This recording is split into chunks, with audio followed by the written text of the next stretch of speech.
Pessoal, tudo bem? Bom dia. Vocês estão me ouvindo? Tudo certo? Espero que sim. Nós hoje vamos continuar com nossa última aula de EBD do ano 2020 e hoje vamos continuar. Gostaria já que você abra a sua Bíblia lá em Efésios capítulo 1, do verso 20 até o 23. Nós vamos continuar falando sobre aquela questão da necessidade da iluminação e do conhecimento, mas compreender uma coisa que todo crente precisa, eu coloquei isso dentro dos slides, você vai ver, a compreensão que todo crente tem, ou deve ter pelo menos, de quem é o seu Deus, quem é nosso Deus.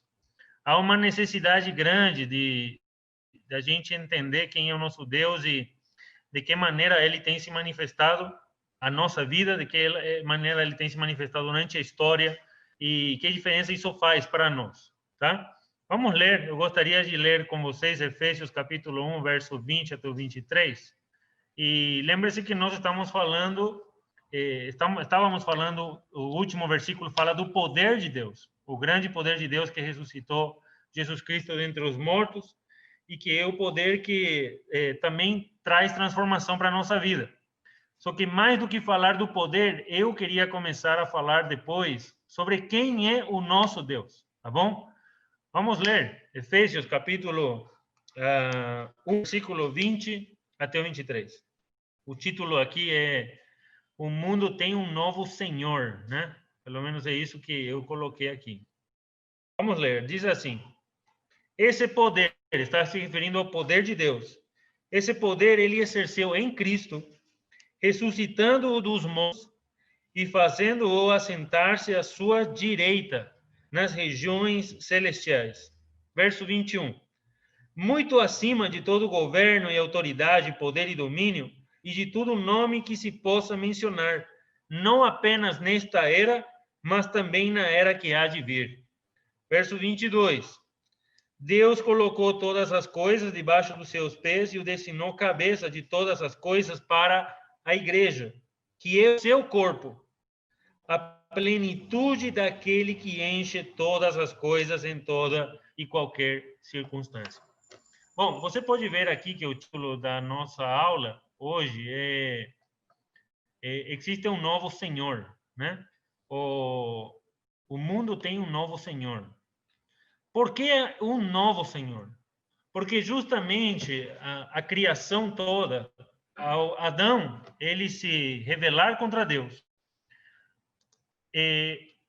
ele acreditando na mentira de Satanás, eles dão a Satanás a potestade sobre toda a terra, sobre a terra. Então, uma coisa interessante é que quando Deus ressuscita Jesus dentre os mortos, aquilo que estava debaixo do jugo do pecado e da morte, tá? Agora está debaixo de um novo Senhor. E este Senhor é Jesus Cristo. Às vezes, a gente falando assim, parece uma coisa muito teórica e sem pouco nexo ou entendimento para a nossa vida. Só que existe um problema, e eu quero já mostrar aqui um livro. Olha esse livro aqui, Os Puritanos. Existe uma necessidade, e os puritanos eles entendiam isso, de que todo crente, todo cristão, precisa entender quem é o seu Deus. Quem é o nosso Deus? E aqui eu quero abrir um parêntese, vou me lembrar depois de fechar, mas vou abrir primeiro. Um parêntese falando do seguinte: às vezes a gente acha ou pensa que nós somos monoteístas. A crença de ser monoteísta é que nós acreditamos em um só Deus. Só que a nossa mentalidade e o nosso dia a dia, vivemos não como monoteístas, mas sim como acreditando que existem também outros deuses menores. Como assim, pastor Samuel? Isso é meio viajado, não entendi não. Então, é o seguinte, deixa eu explicar. Você acredita que Deus é um, mas algumas pessoas também atribuem certo poder a outros deuses. Muitos gregos e muitos próprios do século terceiro em diante, do terceiro século depois de Cristo em diante, também atribuíam certo poder a outros deuses. Claro, nosso Deus é maior, Deus está acima de todas as coisas, mas existem outros deuses. Só que essa não é uma crença monoteísta. Essa é uma crença semi-monoteísta que, na verdade, não acredita num só Deus. Acredita que tem um único Deus soberano, mas que debaixo dele existem outros semideuses. Pessoal, isso está totalmente errado. Porque a palavra de Deus vai dizer em Deuteronômio, capítulo 6, verso 4, que Deus é um só, um único Deus. E quando nós não entendemos qual é o poder enorme desse Deus, a gente não entende o poder enorme que esse Deus tem para transformar a nossa realidade, a nossa vida, o nosso coração, o nosso pecado, a nossa mente e a nossa luta contra o pecado. Eu gostaria que você veja que o incomparável poder de Deus, né? Pelo poder de Deus, diz aqui no nosso primeiro slide, foram criados os céus e a terra. O Richard Dawkins era um ateu, ou é um ateu, não sei se está vivo ainda.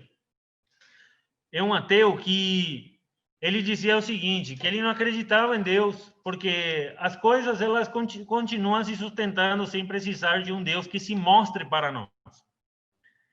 E, ao mesmo tempo, o Blaise Pascal, que é um teólogo matemático também, ele vai dizer o seguinte: o dia que alguém me mostrar um avião que surgiu do nada, com toda aquela engenharia, com toda aquela aerodinâmica, com toda aquela hidráulica, com tudo aquilo que precisa ser pensado para que um avião exista, eu vou deixar de acreditar em Deus, ele diz. Porque, na verdade, Deus, ele é visto pelas coisas que não são criadas. E aqui eu estou entrando na questão da revelação geral. Basta você só fazer uma comparação e entender que, para você fazer um avião ou criar um avião, você precisa primeiro saber quais são os bons materiais para ele, você precisa entender alguma coisa de física, de matemática, de aerodinâmica, de muita coisa para fazer um avião voar. Agora, você olhar para a natureza e ver como todas as coisas funcionam, como o Sol está no lugar correto, a Terra na distância correta para que tenha vida, o oxigênio, né? O oxigênio, o ar que nós respiramos, demonstra que existe um Deus. Mas agora nós não sabemos, pela revelação geral, se esse Deus é tirano, se ele é bom, se ele é mau, se ele se interessa consigo mesmo, se ele brinca com as pessoas ou se ele é um Deus amoroso. Então, a revelação geral ela não é completa. E nós não vamos entender muito o poder de esse Deus só olhando para a natureza. Por isso que esse Deus é necessário que ele fale a nós por meio da sua palavra. Por meio da revelação específica, ele se torne específico para nós. Ele mostra que ele não é um Deus tirano, ele é um Deus amoroso. Ele é um Deus misericordioso. Ele é um Deus gracioso, né? É um Deus que se ira com pecado, mas que também fortalece as suas criaturas para que elas possam se aproximar mais dele, providencia também uma porta para que nós possamos chegar até ele. Então, veja como necessário é a gente entender o poder desse Deus. Que esse Deus não só criou as coisas e se deixou estar, sino que esse Deus também veio até nós. É aí a necessidade da iluminação e do conhecimento que nós falávamos semana passada. De entender que Deus não é um Deus que está alheio às nossas necessidades, não é um Deus que está alheio à nossa verdade, à nossa realidade, aquilo que nós vivemos, mas é um Deus que se fez carne. E não só se fez carne, sino passou também por uma coisa que a criatura que estava debaixo do seu poder foi submetida, né? À morte. Diz aqui: pelo poder de Deus foram criados os céus e a terra, e nós sabemos que por meio dos céus e a terra Deus pode se revelar. Pelo poder de Deus, Cristo foi ressuscitado dentre os mortos. Como que nós sabemos que Cristo foi ressuscitado dentre os mortos e qual o significado dessa obra? Simplesmente pela revelação específica de Deus, que é a sua palavra. Esse poder, nós também sabemos, tudo que vem de baixo, esse poder foi dado a Cristo, quem está sentado à direita de Deus Pai. Eu vou já explicar o que significa isso de estar assentado à direita de Deus Pai. Pelo poder de Deus, tudo foi colocado debaixo dos seus pés. Eu gostaria que você olhe para os versículos que nós estávamos lendo. Vamos ler de novo, verso 20 até o verso 23. E eu gostaria que você veja sobre quantas coisas Deus atribuiu poder a Cristo, né? Esse poder, primeiro, ele exerceu em Cristo ressuscitando-o dentre os mortos. Cristo reina sobre a morte. E para nós falarmos de morte, nós já chegamos a falar no nosso culto de que a morte ela acontece, uma morte espiritual, que é a separação de Deus, a morte que pode acontecer nos relacionamentos também, destruindo vidas, né, destruindo união, destruindo laços entre pessoas, mas também a morte física. Quando a palavra de Deus nos diz que Jesus Cristo venceu a morte, ele venceu também todo aquilo que nos separava de Deus e nos separava uns dos outros. A necessidade de Paulo explicar de por que esse poder Deus exerceu em Cristo, ressuscitando dentre os mortos, você vai ver no final que é para nos mostrar que esse poder habita em nós. Os puritanos diziam que nós precisamos entender o poder de Deus para nós sermos a verdadeira sociedade que Deus nós sejamos. Porque pelo poder humano nós não conseguimos mudar nada na nossa vida. Pelo poder de Deus, vai continuar dizendo aqui o slide, o quarto ponto. Pelo poder de Deus, tudo foi colocado debaixo dos seus pés. Pelo poder de Deus, Cristo é o cabeça da igreja. Semana passada, o Auxílio falava de que só por Cristo nós estamos aqui. Só por Cristo nós podemos nos aproximar de Deus. Só por Cristo nós podemos viver para Deus. E só por Cristo fazemos parte do seu corpo, que é a igreja. Pelo poder de Deus, ele enche também, nós vamos ver aqui, todas as coisas e entender o que isso significa.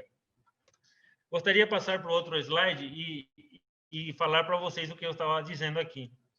Há uma necessidade de todo cristão.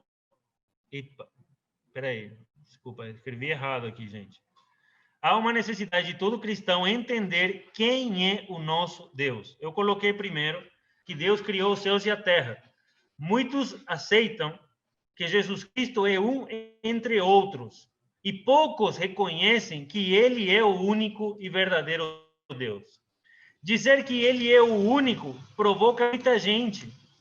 Muitos vão dizer, né? Todos os caminhos levam a Deus ou levam a Roma, é aquela frase, né? Mas, na verdade, todos os caminhos levam a Deus. Uma vez que você se sinta feliz com aquilo que você sente, você pode dizer que está se aproximando de Deus. Mas veja o que a Bíblia fala em Êxodo capítulo 20, verso 3. Quem pode ler para mim? Êxodo capítulo 20, verso 3.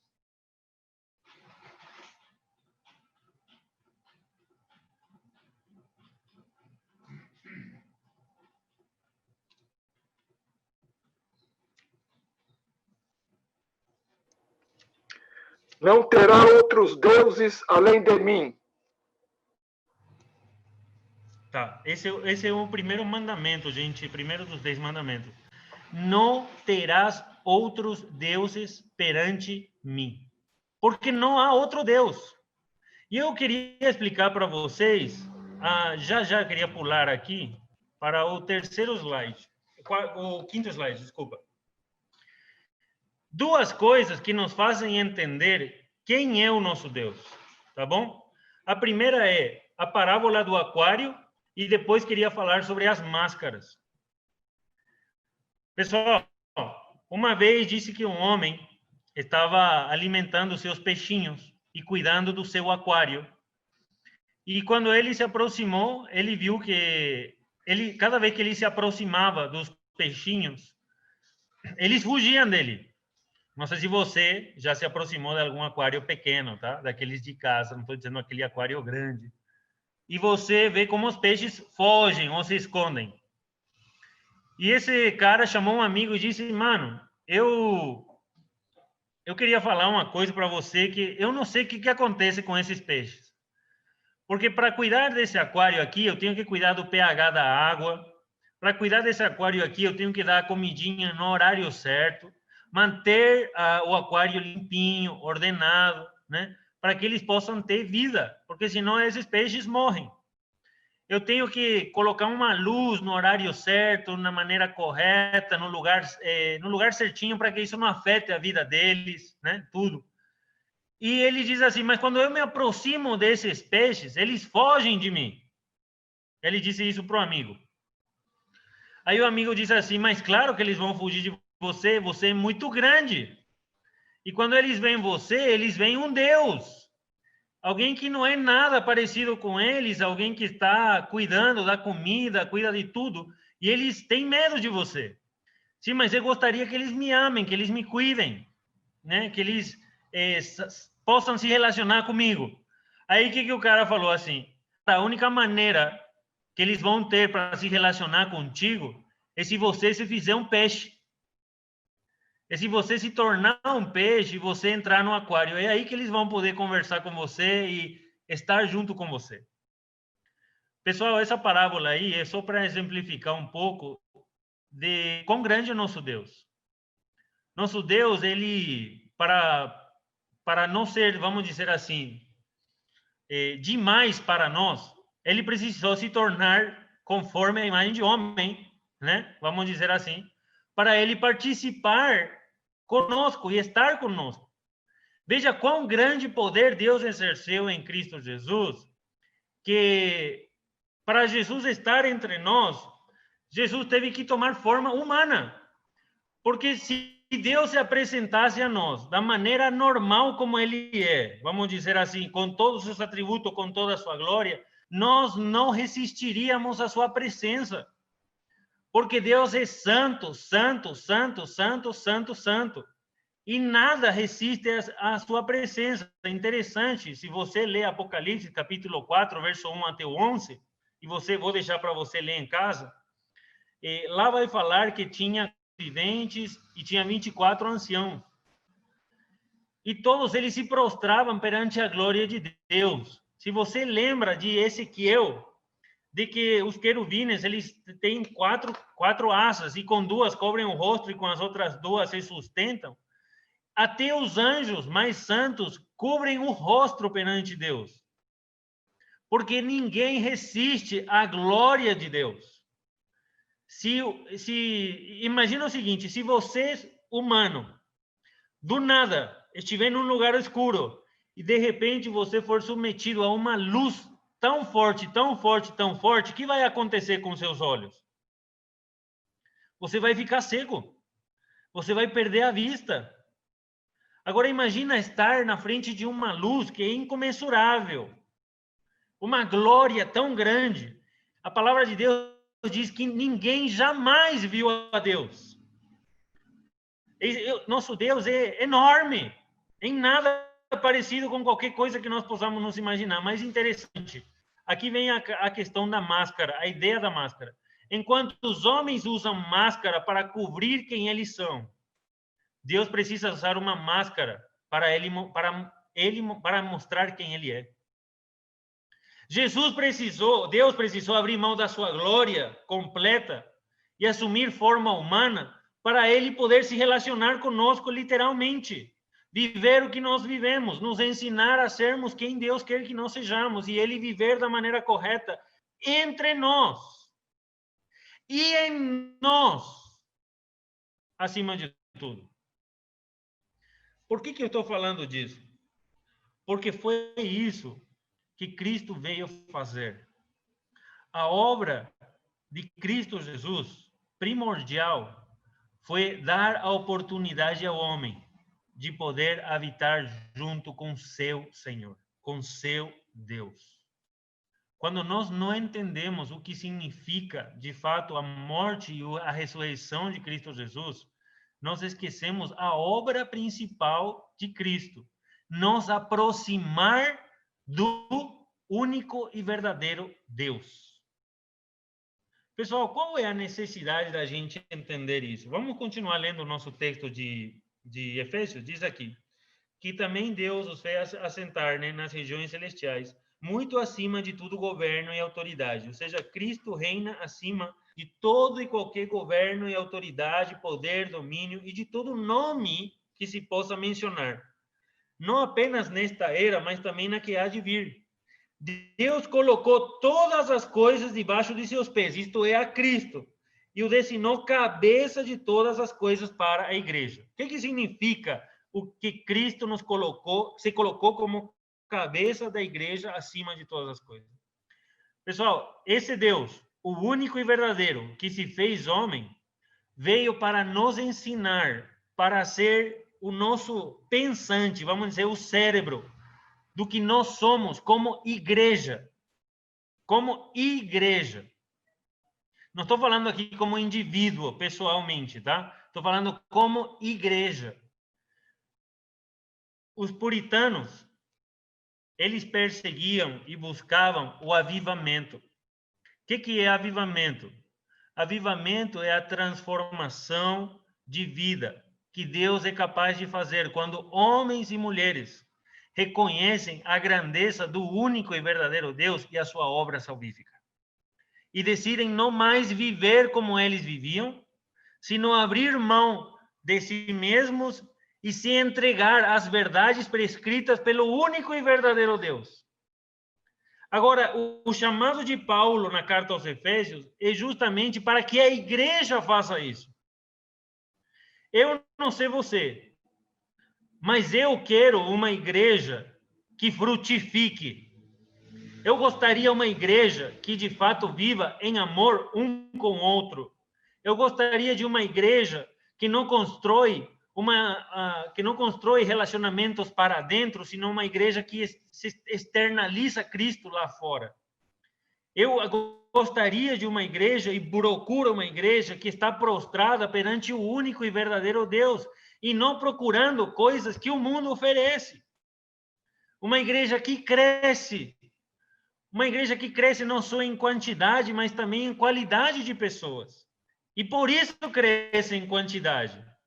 Uma igreja que exerce seu ministério, sabendo que não exerce o seu ministério com seu próprio poder, sino com o poder que ressuscitou Cristo dentre os mortos.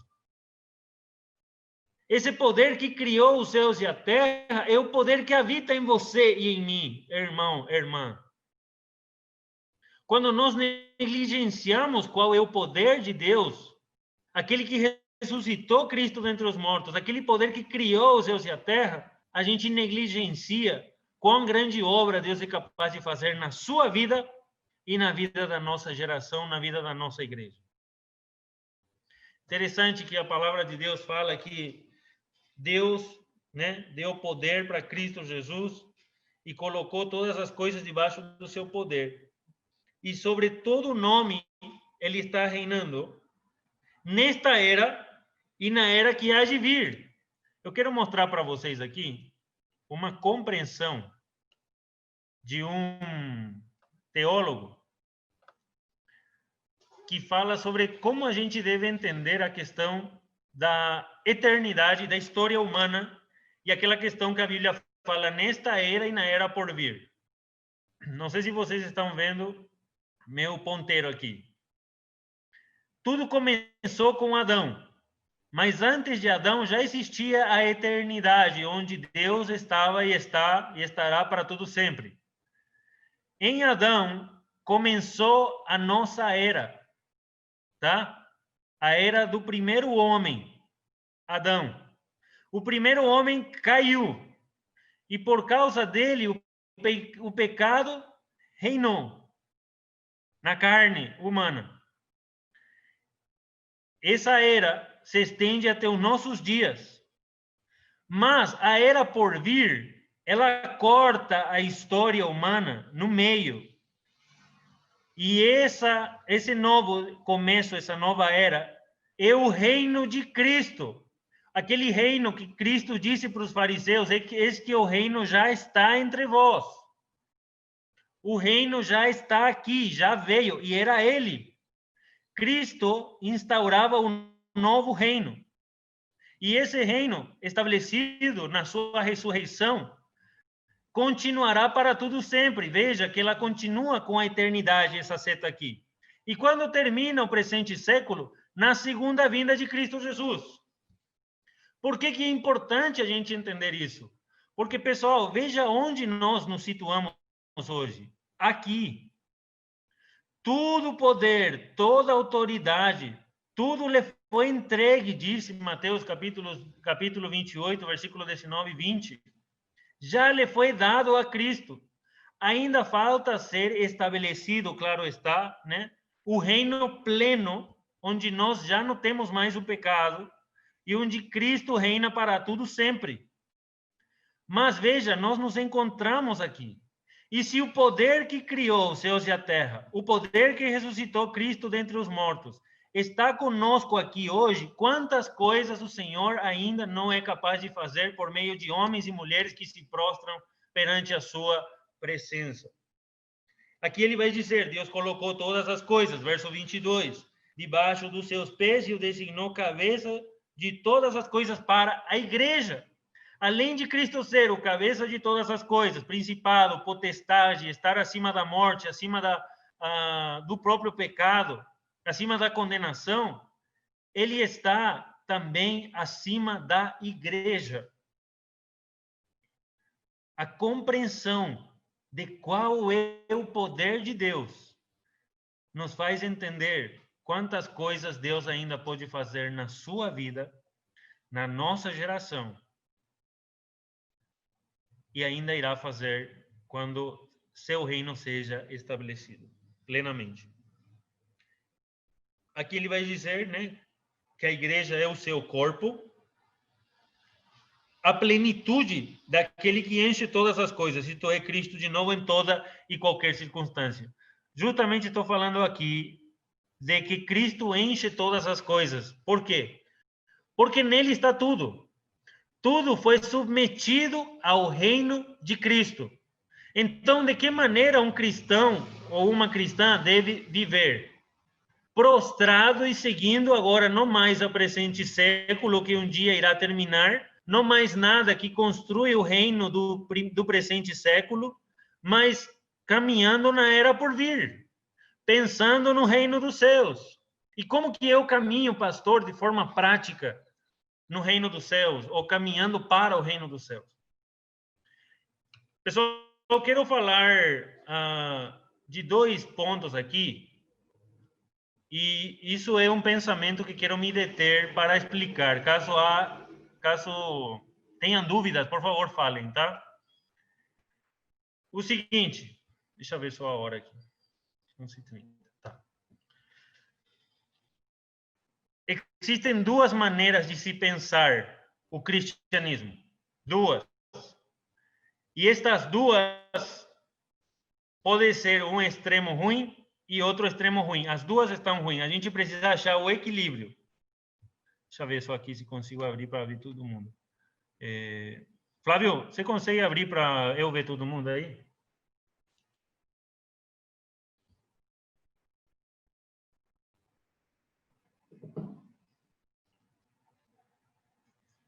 Aí, tá bom. Deixa eu explicar aqui uma coisa para vocês. Existem 2 maneiras erradas de se ver o evangelho. E essas 2 maneiras erradas de ver o evangelho é a seguinte: já que os gregos pensavam assim, tá bom? E nós muitas vezes pensamos como eles. Já que o corpo é mau, o corpo é mau, a carne é má, então eu vou ser um asceta, ou ascetismo, vou seguir o ascetismo. O que é o ascetismo? Vou me negar a todos os prazeres da carne e vou fazer as coisas somente boas, segundo meu ponto de vista, tá? Vou abrir mão dos prazeres, vou abrir mão de tudo, e vou viver um moralismo, tá? Isso está errado, porque não é o que a Bíblia ensina. Outras pessoas pensam, já que Cristo me perdoou de todos os meus pecados, passado, presente e futuro, eu já estou salvo, logo eu posso o quê? Curtir a vida e viver de maneira livre e frívola, seguindo todos os prazeres da carne, total já foram pagos na cruz o meu pecado e todos os meus desejos. Por que esses 2 pensamentos estão errados. Porque os dois jogam fora o que significa o evangelho. De forma prática, veja como cada mensagem tem sua forma prática. O primeiro é, já que a minha carne está condenada ao pecado, então eu vou viver da seguinte maneira: vou abrir mão dos meus pecados, vou abrir mão, né, da minha carnalidade, dos prazeres, e agora vou viver me esforçando com minha própria mão, com minha própria força, para alcançar o céu por meio dos meus atos. Isso é moralismo, isso é legalismo.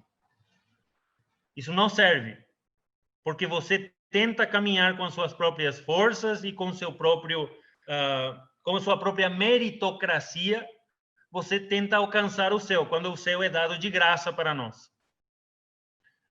E o segundo ponto é aquela pessoa que pensa, se Cristo já me salvou dos meus pecados, passado, presente e futuro, logo eu vou viver da seguinte maneira: largado, pecar à vontade, né? Aproveitar a carnalidade, aproveitar o mundo, já estou no céu mesmo. Isso joga fora o quê? O significado do senhorio de Cristo. Tá bom, pastor, se as duas coisas estão erradas, qual é o evangelho? Presta atenção. O evangelho é o seguinte: o evangelho se trata do amor. Legal, isso é teoria. Mas de forma prática, pastor, se trata de você abrir mão da sua vida. Se trata de você servir pessoas e de não mais viver para construir algo para você. Sabe por quê? Porque essas duas maneiras erradas de se pensar, elas estão baseadas no egoísmo. Uma em satisfazer todas as suas vontades e outra em, segundo você, segundo sua maneira de pensar, segundo o seu achismo, alcançar o céu. Segundo sua meritocracia, mas se preocupa mais em como está minha própria vida e não em como eu estou servindo ao meu Senhor. Voltando para o Evangelho. Pessoal, quando Cristo veio ao mundo, ele diz assim: quem quiser ganhar sua vida, a perderá. Mas quem perder a sua vida por causa de mim, a ganhará. Eu vou dizer o que significa isso, gente. Significa você, nesse mundo, não viver mais em prol da sua própria vida. De construir o melhor Samuel. De construir o melhor Flávio. Para me mostrar para os outros como alguém superior. Sabe do que se trata a vida cristã? De servir o meu irmão. De saber com as minhas atitudes, com o meu coração, com a minha boca, com as minhas palavras, como eu posso fazer meu irmão mais parecido com Cristo, como promover ele para a vida eterna. E sabe como você promove o seu irmão para a vida eterna? Você o promove amando ele, exercendo graça, exercendo misericórdia, não pecando contra ele, obedecendo a Deus. Mas até a vida cristã que nós vivemos, muitas vezes vivemos de forma egoísta. Porque pensamos como estou eu em relação a Deus e vivo até em prol de Samuel, mas não em prol daqueles a quem eu devo servir. Quando Cristo veio a esse mundo, ele não veio em prol dele. Ele veio para ensinar para as pessoas o Deus que elas devem seguir. E de forma natural, ele mostrava o que o cidadão do céu deve ser. Ele vivia em prol da espiritualidade dos outros. Se você quer usar essa palavra. Você não se torne pedra de tropeço para o seu irmão. E esse é o poder do evangelho. Muitas pessoas pensam, eu vou lutar pela vida espiritual da minha família. Escute as conversas das pessoas e você vai entender se a vida delas até pode estar revestida de espiritualidade, mas travestida somente acima de um egoísmo. Porque até a vida espiritual as pessoas vivem egoístamente, pensando nelas. Eu não penso de que maneira eu sirvo a minha esposa e de que maneira eu vou apresentar ela perante Deus, que é o que a palavra de Deus me diz. Eu penso, mas não, eu faço meu devocional, eu leio minha Bíblia. Se ela não faz isso, bom, ela vai ver com Deus. Mas não é o seu papel chamar o seu irmão para a espiritualidade? Fazer lembrar qual é o poder que ressuscitou Cristo e que pode transformar a sua vida? Pare para pensar no Evangelho e pense em Jesus como seu exemplo.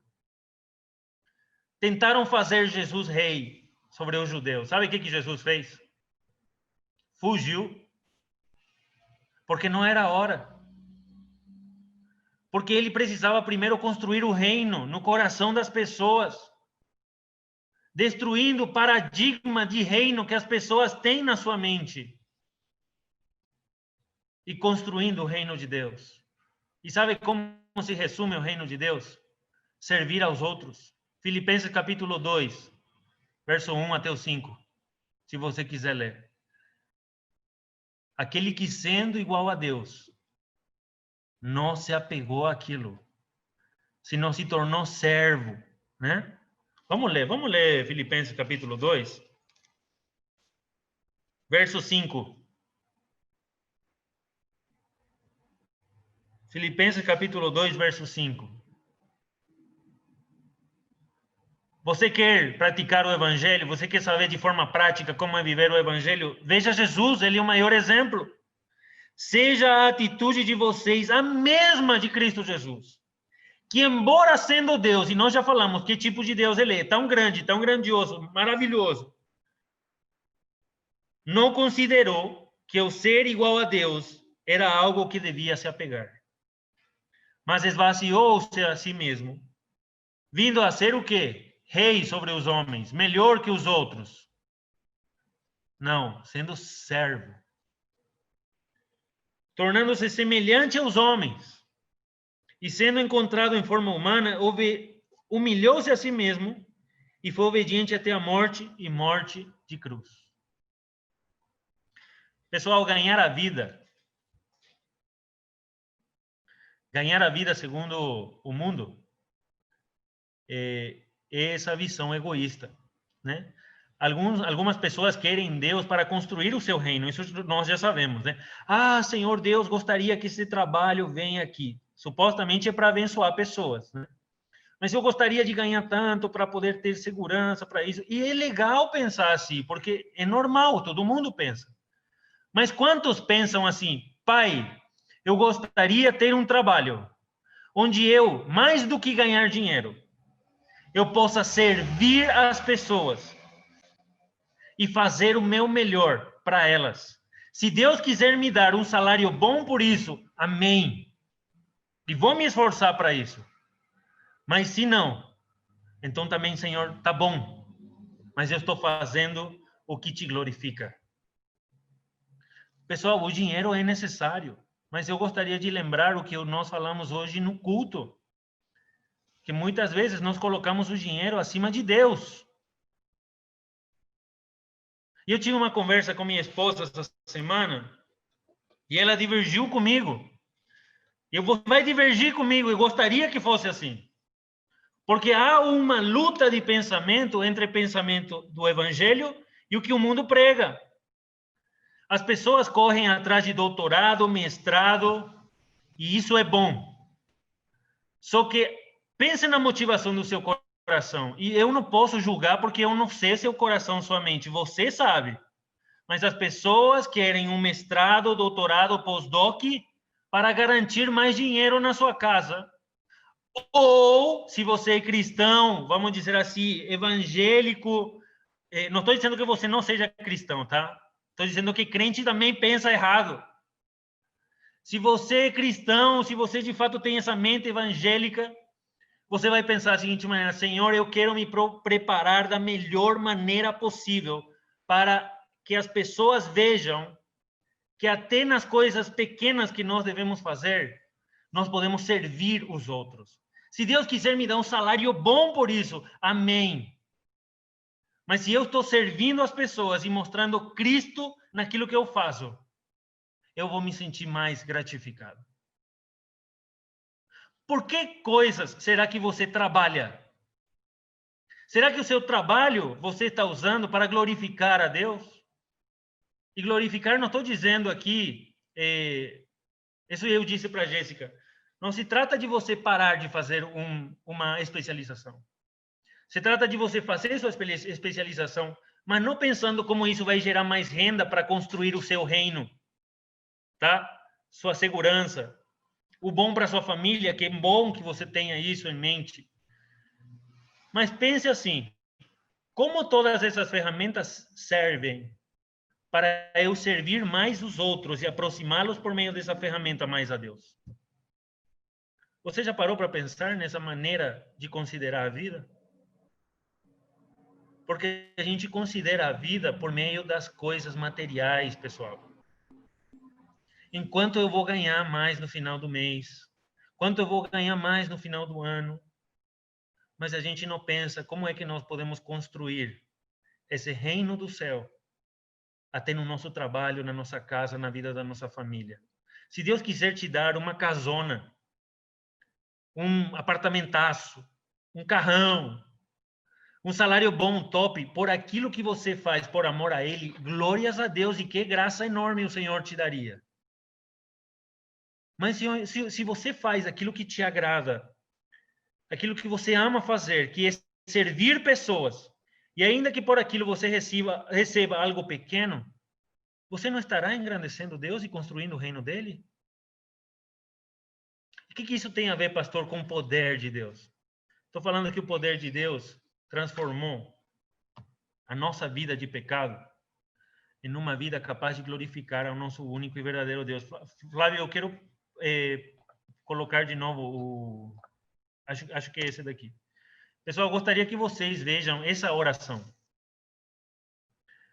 Gostaria que vocês vejam essa oração e que essa possa se tornar nossa oração em 2020, tá bom? Eu não estou conseguindo separar aqui, só para ler. Aí, ó.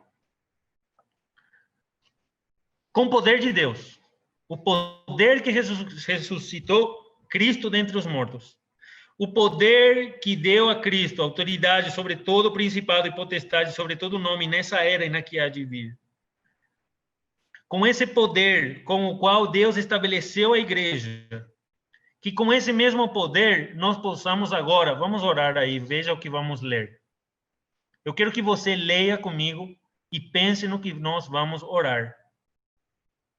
Jesus Cristo, nosso Senhor, celebramos este dia em que começaste a governar sobre todo o nosso mundo. Em muitas partes há pessoas que ainda te ignoram e rejeitam, que vivem conforme aquele pensamento que eu estava falando. Por outro lado, há muitos que te confessam com alegria e júbilo. Ajuda-nos, dá-nos coragem e fé, para que tu sejas o centro de nossa comunidade, de nossa família e do nosso trabalho. Em especial, oramos por nossa igreja, por todos os seus obreiros. E aqui obreiros não é só o pastor Samuel, é você também, meu irmão, minha irmã, que faz parte do corpo da ECI, tá? Concede teu Santo Espírito a toda a cristandade, para que proclame com alegria o teu evangelho. Pedimos que estendas a tua bênção sobre nossas famílias, amigos, colegas e vizinhos. Juntos queremos experimentar a vida oferecida por ti. Gratos pela mensagem que hoje ouvimos. Que tu sejas o elo em nossa comunhão. Pedimos por todos que exercem autoridade na vida social, econômica e política em nosso país. Tu sabes como é grande a tentação que o poder exerce sobre nós. Sim, aquilo que é para construir o nosso reino. Certo? Deixa eu só separar aqui que já... Bom. Tu sabes como é grande a tentação que o poder exerce sobre nós. Muitas autoridades abusam do poder que lhe é dado. Senhor, faze com que reconheçam que todo o poder é cedido por ti. E que nós possamos confiar nisso, né? muda os corações dos poderosos e fortalece o nosso povo sofrido. Amém. Meus irmãos, as minhas irmãs, queria terminar esse ano 2020 da nossa EBD com essa oração. Que a gente possa orar e antes de ver que nossos governantes, muitas vezes nossas autoridades, elas erram e elas erram muito, porque nós vimos aqui, né, que a tentação do poder é muito grande para fazer o que mais lhes agradam a eles, não a Deus. Que nós lembremos que existe um Deus que está acima de todo poder e toda autoridade e que esse Deus habita em você e em mim.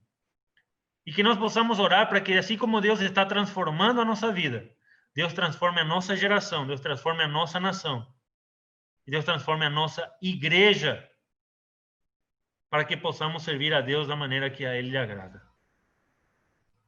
Queria terminar assim e deixar aberto aí para perguntas, comentários, acréscimos, heresias, se houver, não tem problema.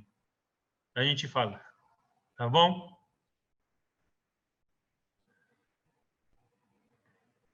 Se puder tirar aí, Flávio. Aí tá bom, peraí, deixa eu ver. Aqui, tá certo.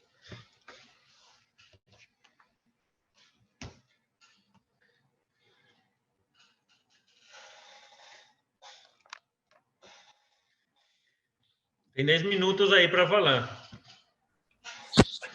Bom dia, pastor Samuel, bom dia, irmãos. Acho que só para colaborar na colocação sobre buscar se preparar e tudo mais, eu acho que é muito interessante esse ponto, porque muitas vezes você tem dois momentos, né?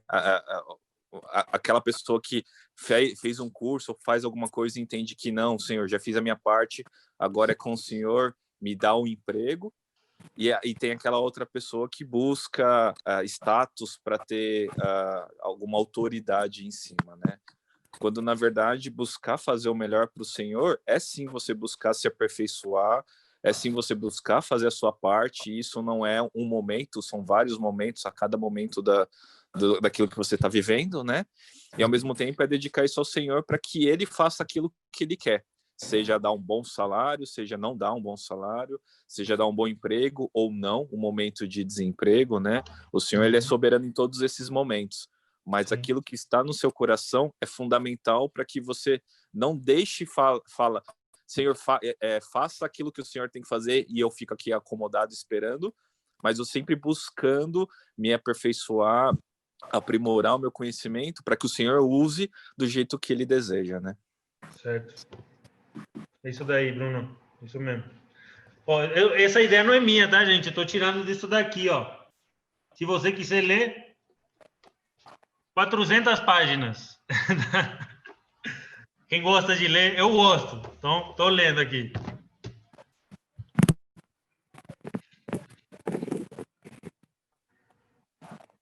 É isso mesmo, Bruno. A gente não pode ficar também assim, não, Deus vai fazer tudo no sentido de, eu abro mão do... Não, Deus me deu capacidade, Deus me deu dons. Só que eu uso esses dons para quê? Né? De que maneira? E muitas vezes, quando construímos o nosso reino, quando se trata a nossa motivação mais de construir o nosso reino, sempre vai ser vazio o que a gente faz. Nunca vai nos satisfazer, nunca é suficiente. Sempre falta alguma coisa. Né? Sempre falta, estou falando assim, satisfação. A gente não encontra alegria no que a gente faz. Faz mais por obrigação, com um peso, e não com alegria e gratidão.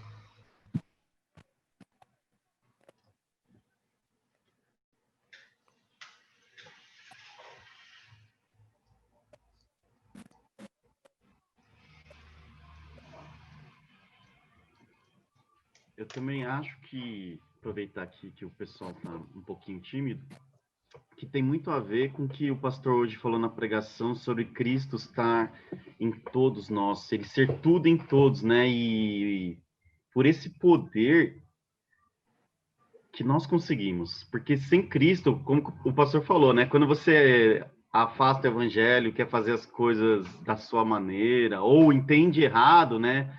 E acha que pode viver a vida de uma forma desregrada, enfim, sem o respeito e a reverência com as coisas de Deus e tal. você está negligenciando, né? Então, acho que é muito interessante isso, porque, embora seja contra a nossa natureza, o fato de nós termos Cristo e Ele estar em nós, isso daí nos permite, nos viabiliza a conseguir, né? Ter uma vida que agrada a Deus. Mesmo com essa luta constante contra o nosso pecado e a nossa natureza. Samuel, eu também queria fazer um comentário, né? Sim, pode falar, Sueli. E às vezes a gente, erroneamente, a gente pensa que as coisas que Deus dá para a gente é por algo que a gente fez, né? Então, assim, olha, meu trabalho está indo bem, é porque eu estou sendo um bom cristão, né? Meu relacionamento vai bem, é porque eu estou sendo um bom cristão, né?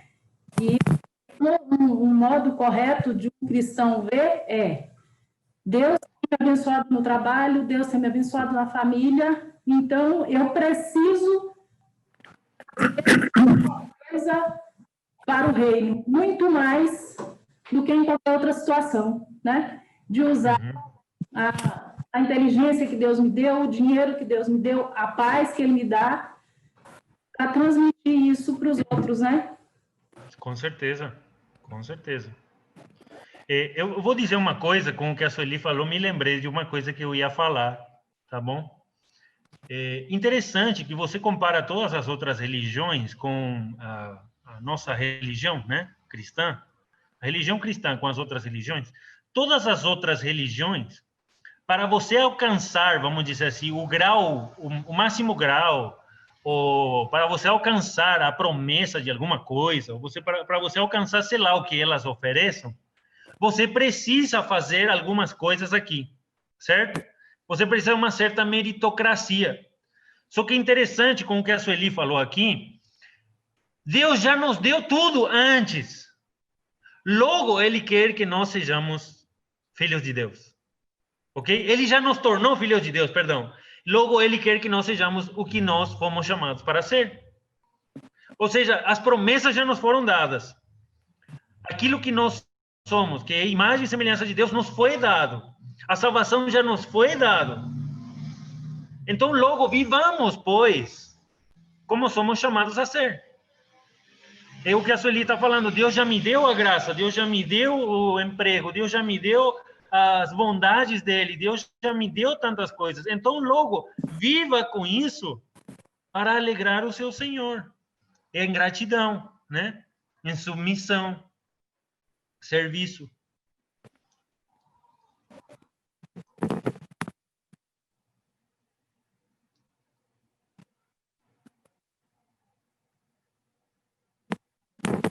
Mais alguém? Como diz um professor meu de hebraico, ou vocês entenderam tudo, ou vocês não entenderam nada.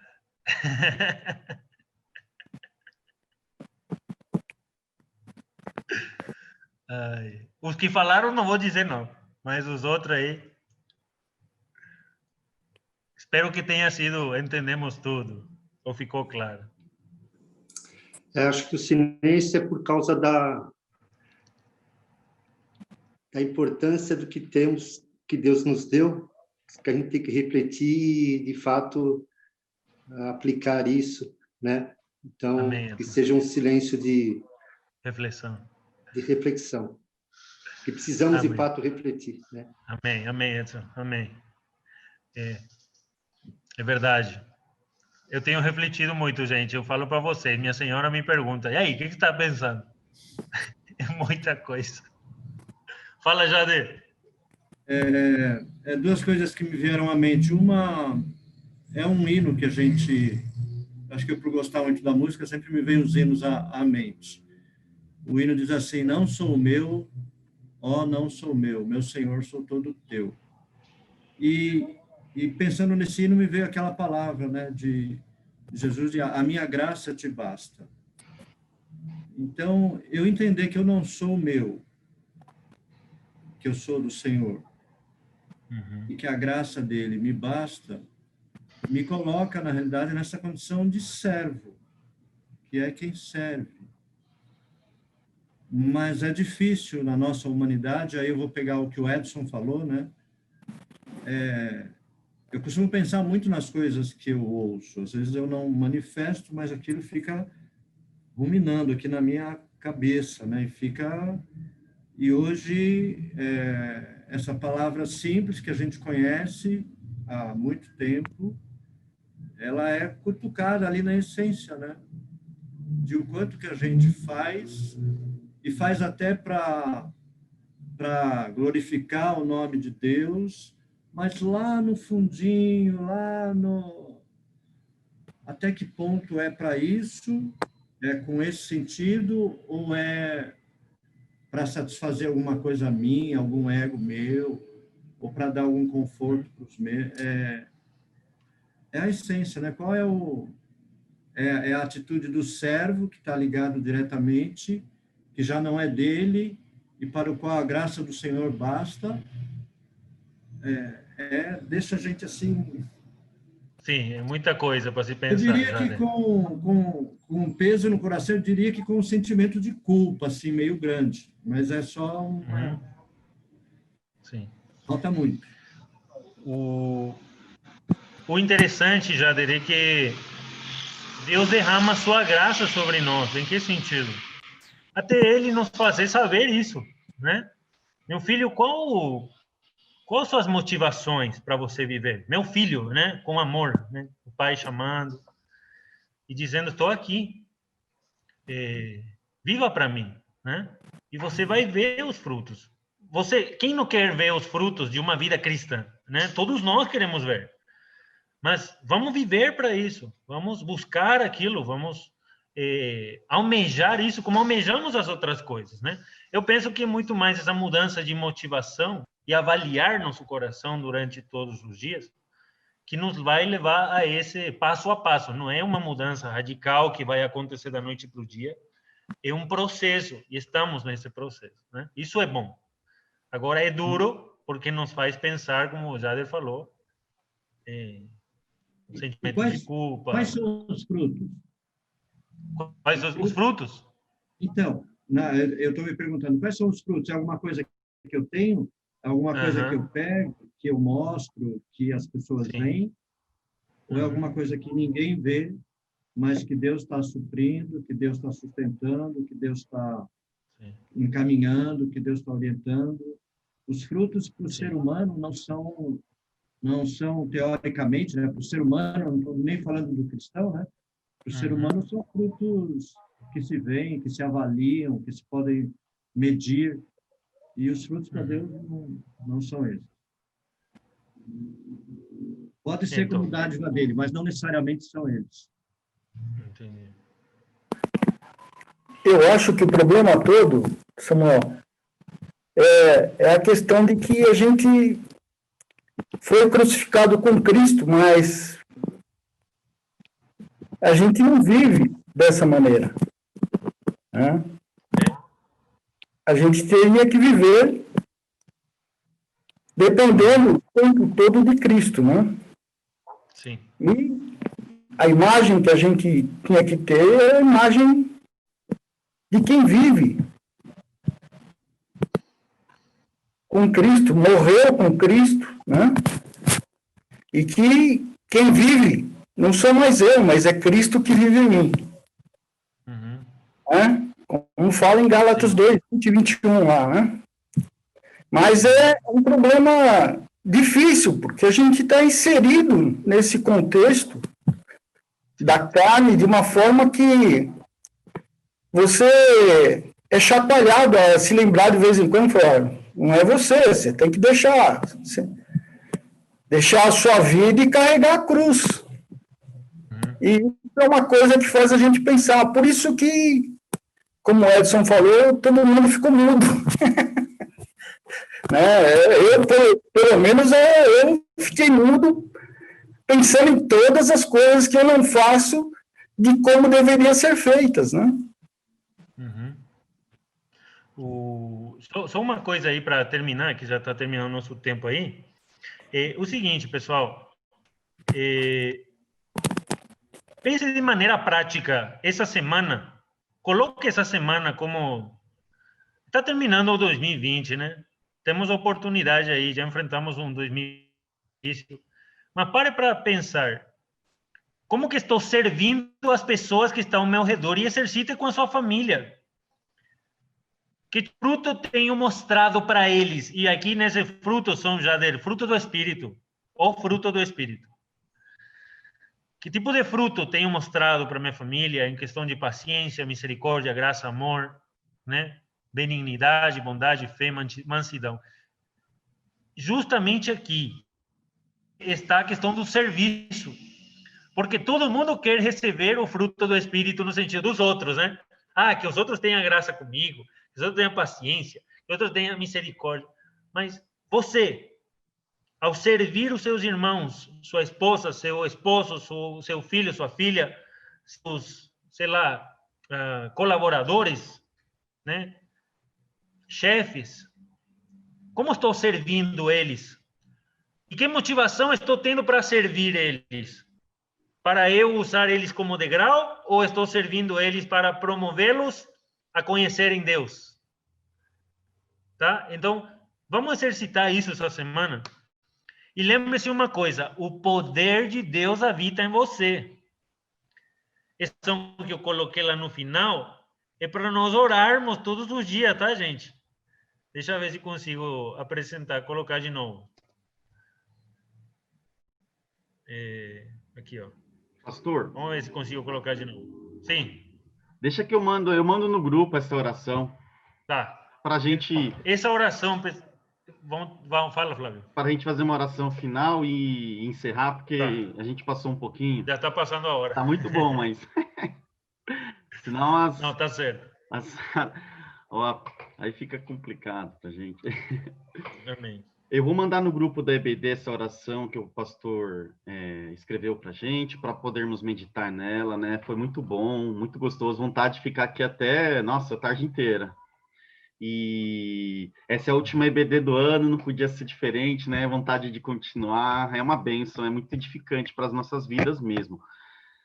Então, é isso, aproveitem esse tempo para meditar, para orarmos juntos. Nós voltaremos no finzinho de janeiro, com a EBD novamente, depois do aniversário de São Paulo, no outro final de semana. E o domingo que vem é o culto de Natal, não percam.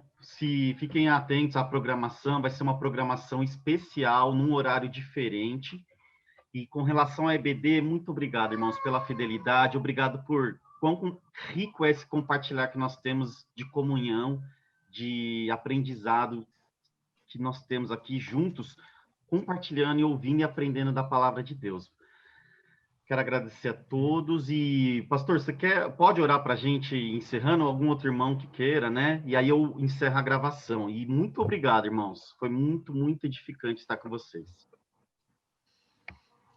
Jader, você pode orar, Jader? Sim. Para terminar? Posso.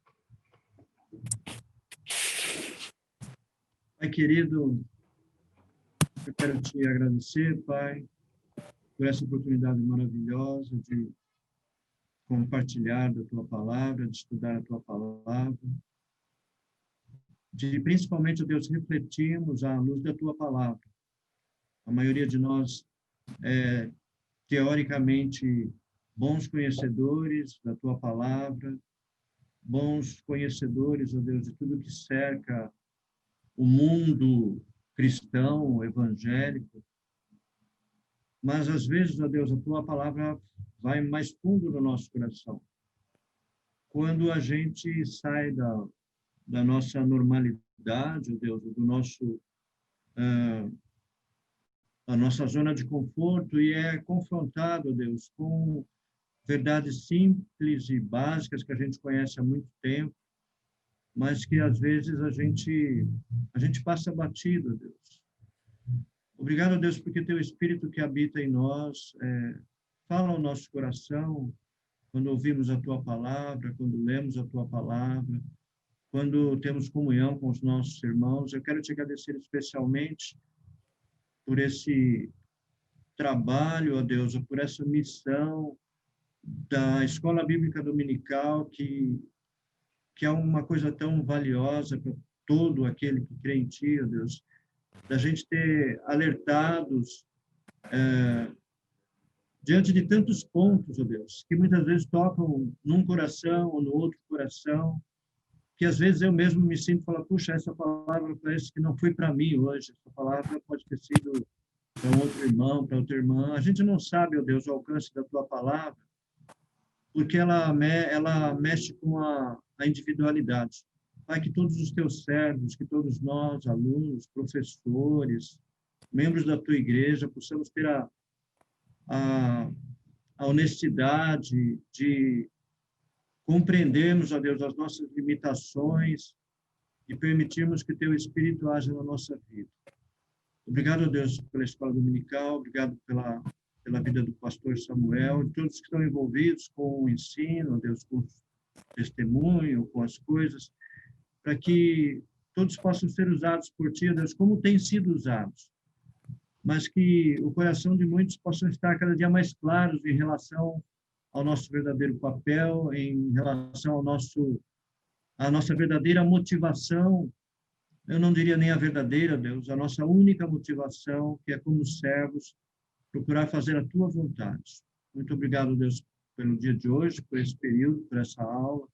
Obrigado por todo o semestre que passamos, ó Deus, que possamos refletir durante esse tempo, até que juntos possamos novamente estar tendo comunhão à luz da tua palavra. Nos abençoa, nos guarda, é o meu pedido, a minha oração, em nome de Jesus. Amém.